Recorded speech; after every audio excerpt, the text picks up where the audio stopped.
First time air travel guideline এই ভিডিওটিতে আপনাকে স্বাগতম। এই ভিডিওটিতে আমি আজকে আলোচনা করতে যাচ্ছি আপনার প্রথম জার্নি। তো আপনার অনেক ধরনের টেনশন কাজ করে, তো আপনি একা একা এটা করতে পারবেন কীভাবে এবং পারবেন কিনা, এবং করার সময় কী কী বিষয় মাথায় রাখলে বিষয়গুলো সহজ হয়ে যাবে, এটা নিয়ে আলোচনা করব। আপনি ভিসা পাওয়া পর্যন্ত অপেক্ষা করবেন নাকি তার আগেই টিকিট কাটবেন, এইটা একটা বিষয় আছে। এবং best air ticket buying platform কোনগুলো সেগুলো নিয়ে কথা বলবো। এবং আমার ভিডিওর অনেক ভিউয়ার যাতে আইসিসিআর স্কলাররা, তো তাদের জন্য ট্রাভেল রিইম্বার্সমেন্ট গাইড সম্পর্কে আমি আলোচনা করব।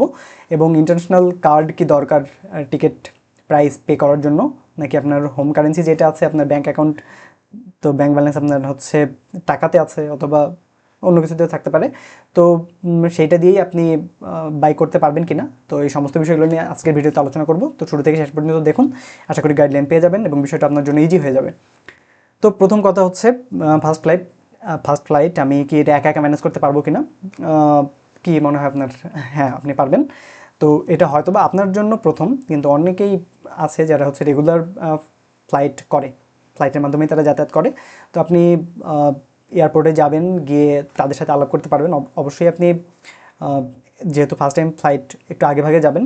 এবং আপনার টিকেটে বা বোর্ডিং পাসে এগুলোতে দেখবেন গাইডলাইন দেওয়া আছে আপনার হচ্ছে কত কেজি পর্যন্ত আপনি করতে পারবেন, ক্যারি করতে পারবেন, কি করতে পারবেন না পারবেন, এগুলো সম্পর্কে বলা আছে। তো সেগুলো একটু আপনি থরলি রিড আউট করবেন, দেন বিষয়গুলো আপনার কাছে ক্লিয়ার হয়ে যাবে।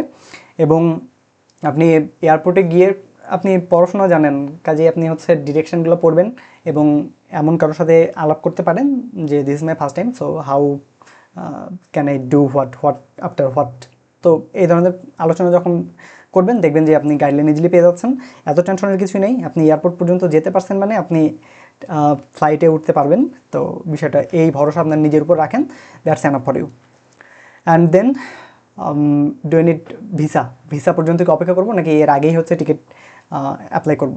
তো অ্যান্সার হচ্ছে সবসময় আপনাকে ভিসার জন্য অপেক্ষা করতে হবে এমন নয়। আপনি আপনার পাসপোর্ট এবং যে ডিটেলসগুলো আছে এগুলো দিয়ে আপনি টিকিট কাটতে পারবেন। তবে অবশ্যই সাজেশন হবে হচ্ছে রিফান্ডেবল টিকিট কাটার, ঠিক আছে? কারণ আপনি প্রথম বিষয় হচ্ছে আপনি অলরেডি জানেন যে আপনি যদি আইসিসিআর স্কলার হন, আপনি কোন সময় 3-4 ভিসা অ্যাপ্লিকেশনের ডকুমেন্ট সাবমিটের 3-4 দিনের মধ্যে সাধারণত ওরা হচ্ছে ভিসা আপনাকে দিয়ে দেয়। কাজে আপনি জানেন কোন সময় আপনি ভিসা পাবেন, কোন সময় আপনি ফ্লাইট করবেন। তো ওই টেন্টেটিভ 2-1 দিন আগে পরে মিলে আপনি একটা টিকিট অর্ডার করে দিতে পারেন, তো সেটা আপনি করবেন।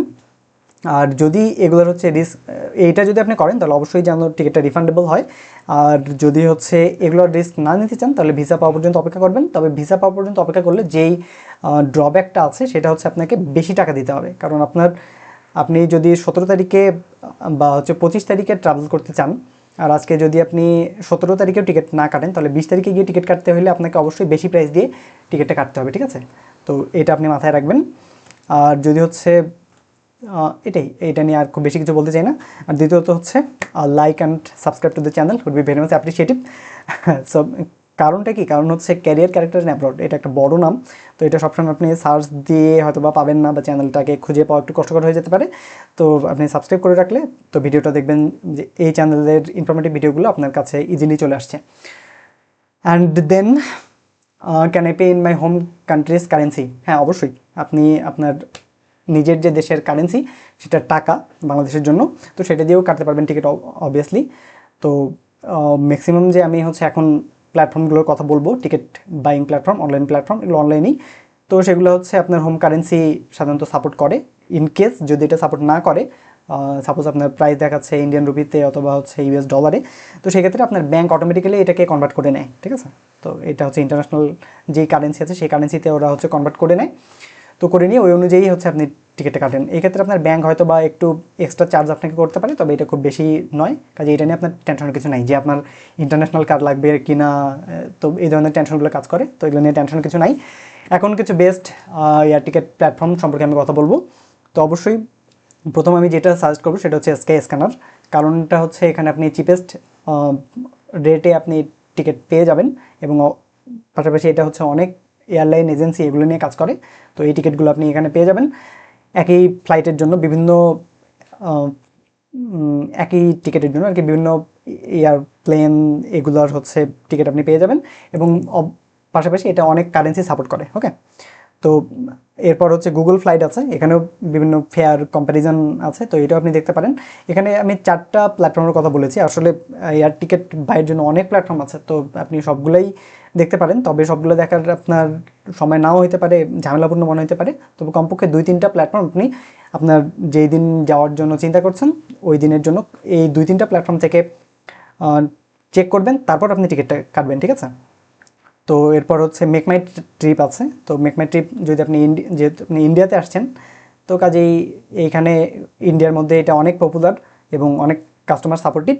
এবং লাস্ট যে অপশন, এটা আপনি অবশ্যই চেক করবেন যে এয়ারলাইনের অফিসিয়াল ওয়েবসাইট, যেমন হচ্ছে আপনি যদি এয়ার ইন্ডিয়াতে আসতে চান তো আপনি এয়ার ইন্ডিয়াতে যাবেন, অথবা ইন্ডিগোতে আসতে চান তো ওইখানে যাবেন, ওইখানে গিয়ে সেই টিকিটের প্রাইসগুলো দেখবেন। এবং যদি দেখেন যে স্কাই স্ক্যানারে যেমনটা দেখাচ্ছে এই এয়ার ইন্ডিয়াতেও একই রকম দেখাচ্ছে, তাহলে আপনি এখান থেকে কাটতে পারেন, কারণ এখানে রিফান্ডিং, তারপর হচ্ছে রিলায়েবিলিটি, চেঞ্জ, এই বিষয়গুলো এখানে অনেক রিলায়েবল এবং এটা আপনি ভরসা করতে পারেন, ঠিক আছে।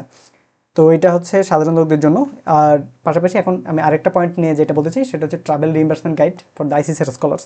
সো আপনি যদি আইসিসিআর স্কলার হন তাহলে আপনি জানেন যে আপনাকে হচ্ছে টিকিট রিইম্বার্সমেন্ট দেওয়া হবে, মানে টিকিটের আপনার যে খরচ হবে প্রথমবার আসার জন্য এবং শেষবার যাওয়ার জন্য, এগুলো আপনাকে টাকা পয়সা দিয়ে দেওয়া হবে।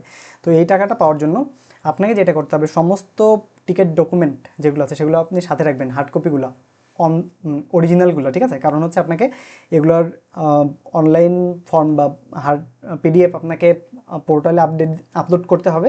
এবং শুধু ওইটা করাই শেষ নয়, আপনাকে হয়তো বা ইমেল করতে হতে পারে এবং আপনাকে হার্ড কপি আইসিসিআর যে জোনাল অফিস সেখানে গিয়ে জমা দিতে হবে। আমাদের জন্য যেমন, আমি তো সেপ্টেম্বরে আসছি আগস্টের শেষের দিকে, তো ওই সময় থেকে এখন চলছে জুলাই, তো এখন পর্যন্ত কিন্তু আমি টিকিটের রিইম্বার্সমেন্ট পাইনি। আমরা হচ্ছে অ্যাপ্লাই করেছি, অ্যাপ্লিকেশন নিয়ে হার্ড কপি জমা দিয়ে আসছি, ওরা খুব এই জুলাই দেওয়ার প্ল্যান করেছিল, তবে খুব সম্ভবত আমাদেরকে আশ্বস্ত করেছিল তারা দিবে, তবে তাদের এখন নতুন বছর অর্থবছর শুরু হয়ে গেছে এবং কিছু ফান্ডিং ইস্যু চলছে, যার কারণে এইবার খুব সম্ভবত দেয় নাই, শুধু স্টাইপেন্ড দিয়েছে আমাদেরকে। তো এটা হয়তো বা সামনের মাসে দিতে পারে।